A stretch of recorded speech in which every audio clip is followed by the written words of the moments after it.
Salut mec, on m'a demandé de vous parler de ce qui s'est passé sur les véhicules une fois les vidéos finies. C'est vrai que c'est malin, je pourrais l'accrocher sur la première vidéo. De toute façon, comme la GoPro filme en boucle de 5 à 8 minutes, ça couvre jamais, rarement un run entier. Sauf quand je fais l'andouille avec mon corail. Et du coup, on pourrait aussi le coller derrière au passage pour montrer les casses et pourquoi et comment. Ce qui s'est passé sur le X-Max, sur la piste de Bicross, c'est que j'ai remonté, ça n'a rien à faire là, pardon, j'ai remonté les porte-fusées d'origine avec les triangles renforcés. Il faisait un peu frais.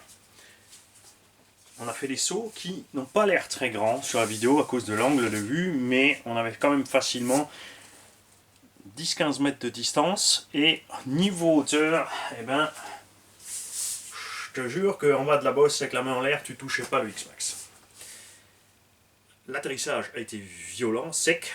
Ce qui est très étrange, c'est vrai, c'est que ça n'a pas cassé tout de suite. On voit l'engin intérieur, il part, il passe derrière et ça casse après. Alors est-ce qu'il y avait quelque chose dans les feuilles qui dépassait ou quoi que ce soit? Est-ce que la fusée s'est déjà fendue, ça l'a achevé sur le retournement derrière? On ne sait pas. Donc le porte-fusil d'origine s'est brisé en haut à la fixation. Vous avez vu, le X-Max à Papa RC avoir la panne version ancienne, c'est-à-dire que lui, il a ses triangles d'origine qui ont déjà bien travaillé. Et c'est vrai que les triangles d'origine, au bout d'un moment, au bout d'une année ou comme ça, plus ça va et plus ils deviennent flex et se déforment. Et lui, il a tout simplement perdu son axe. Ça s'est tout simplement ouvert et l'axe est sorti. Chez moi, ça a cassé dû au fait d'avoir les triangles renforcés. Donc on a remis ici les triangles RPM dessus et on va causer de la modif de la tourelle avant. La petite modif ignoble, mais comme la tourelle est cassée, on va tester ça. Les tourelles avant de X-Max cassent quand vous mettez des ressorts plus durs, de l'huile plus dure sur les gros sauts, les grosses gamelles où elle en prend plein la frimousse. Et vous noterez aussi que c'est toujours rigolo qu'il y en a un qui s'obstine à je fais une vidéo FG, tout d'un coup il fait une vidéo FG. Je fais une vidéo X-Max révision, tout d'un coup il fait de X-Max révision.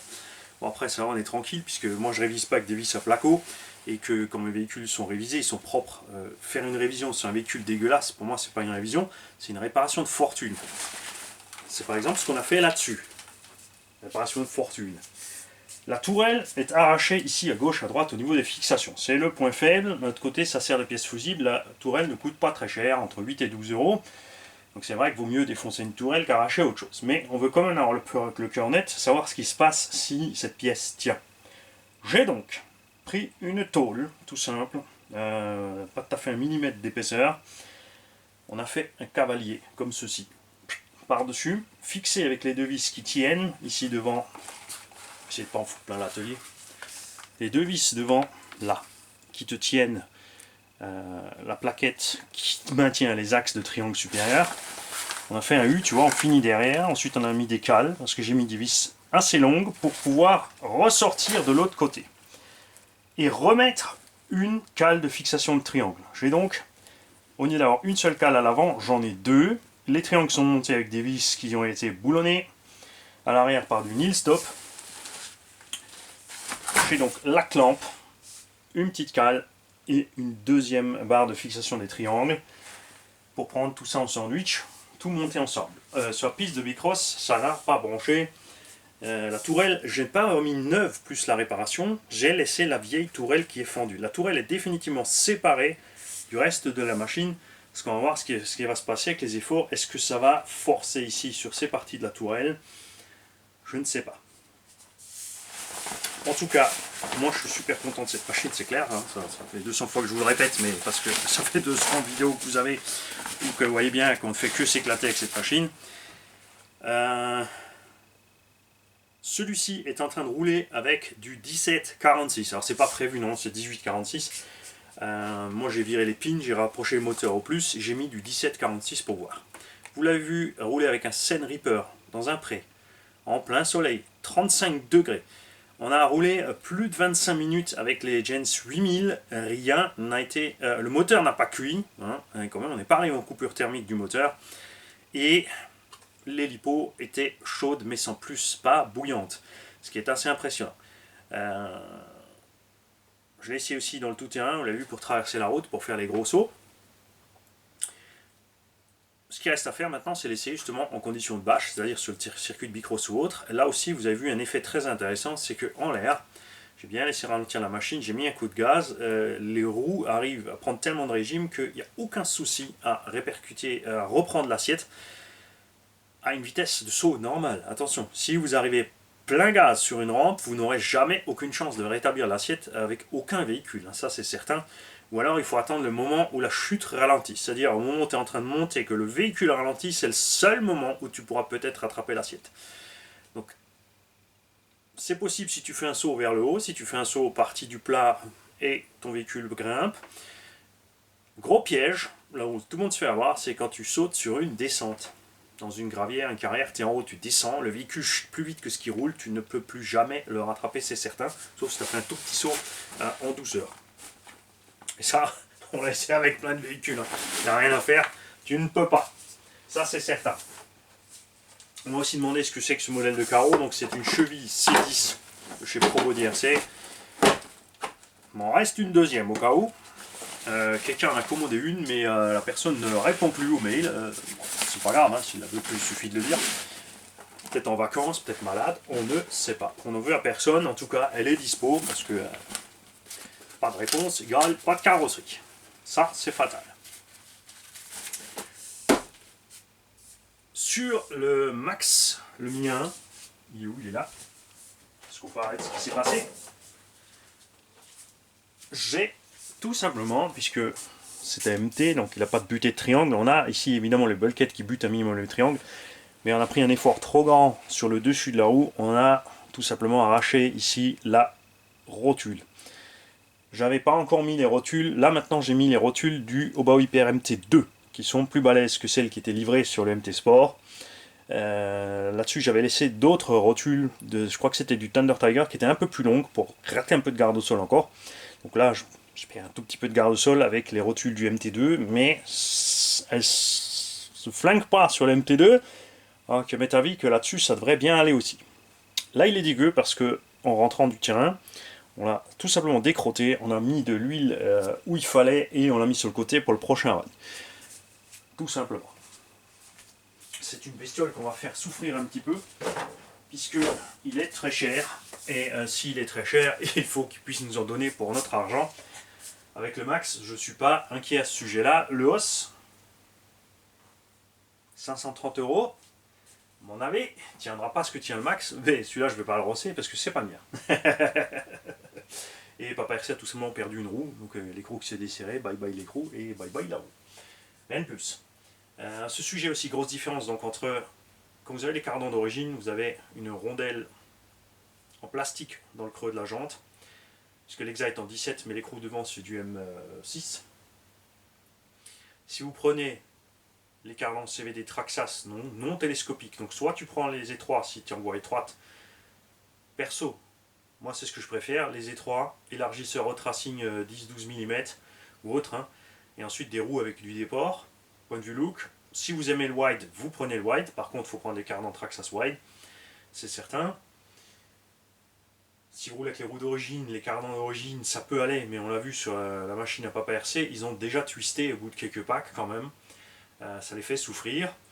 Si vous prenez les cardans haute racing, vous pouvez garder la rondelle et l'écrou M6. Vous n'êtes pas obligé d'acheter en plus, parce que pour les cardans Traxxas, il faut acheter en plus 4 hexagones de roue Traxxas.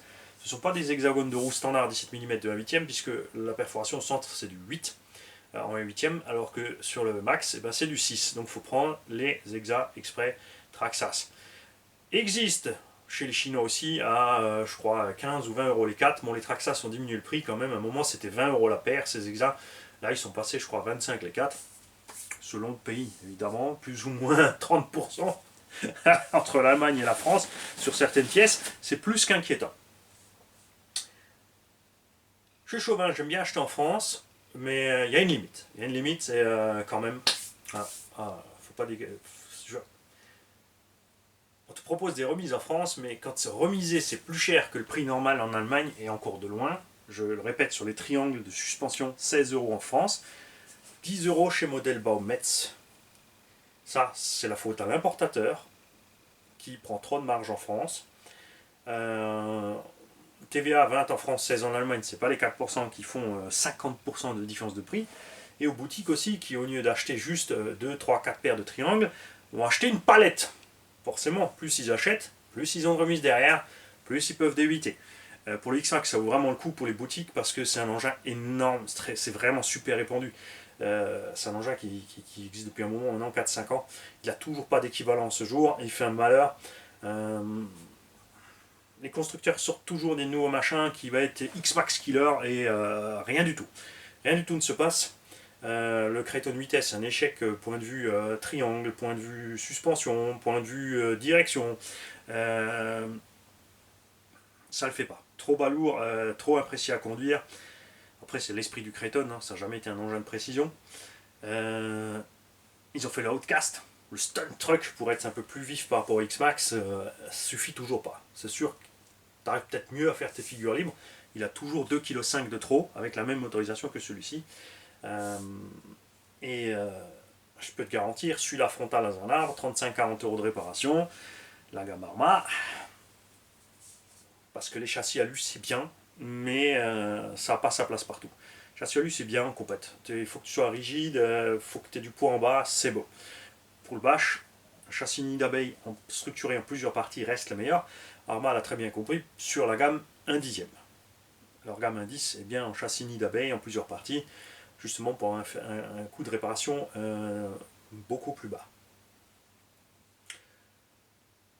Mais lui, ça reste, c'est comme ça, pour l'instant, le King absolu. Il a ses défauts, c'est certain, très vite gommé, et un gros avantage, Traxxas, le prix des pièces. Traxxas c'est dispo partout, les pièces sont dispo partout, et le prix des pièces est pas exagéré, comparé à beaucoup d'autres marques. Et ça, c'est vraiment ce qui fait la méga différence. Comme on parle de ça, un gros souci aussi du Kraton et du Outcast 8S, c'est l'arrière. Le skid qui dépasse en dessous n'est fixé que par 2 petites vis. En dessous, il n'est pas maintenu avec la cellule en même temps, et les 2 vis qui sont à l'arrière, et quand tu accroches ce skid, tu arraches tout l'arrière de la machine. Tu arraches les fixations de train, tu défonces ta cellule arrière. Pareil, donc c'est quelque chose qui peut arriver souvent, on le voit sur les traces de toute façon, quand tu regardes le skid en dessous du X-Max, il est laminé. Donc c'est la même chose qui arrive au Kraton et au Outcast 8S, sauf qu'au bout d'un moment ça arrache cette cale de train, et les réparations c'est 50, 70, 80 €. Là la paire de skid c'est 8 €. T'as cassé l'arrière, tu changes l'avant avec, t'es reparti. Donc on attend impatiemment une V3 chez Arma. J'ai envie de le prendre ce Outcast, il me plaît.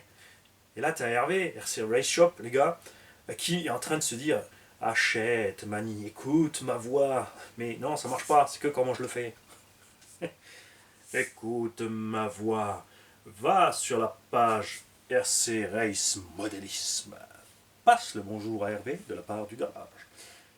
Et si tu es un tonton, tu as une remise de 15% sur l'achat d'un véhicule neuf. Si tu n'es pas un tonton, ma main coupée, tu es Hervé, te fera quand même un prix d'enfer. Et il te trouvera ce qui te fait plaisir. Ouais, je dis parce que je dis ça parce que je sais plus quoi acheter comme machine, donc je suis allé embêter Hervé, il l'a trouvé. Salut les mecs.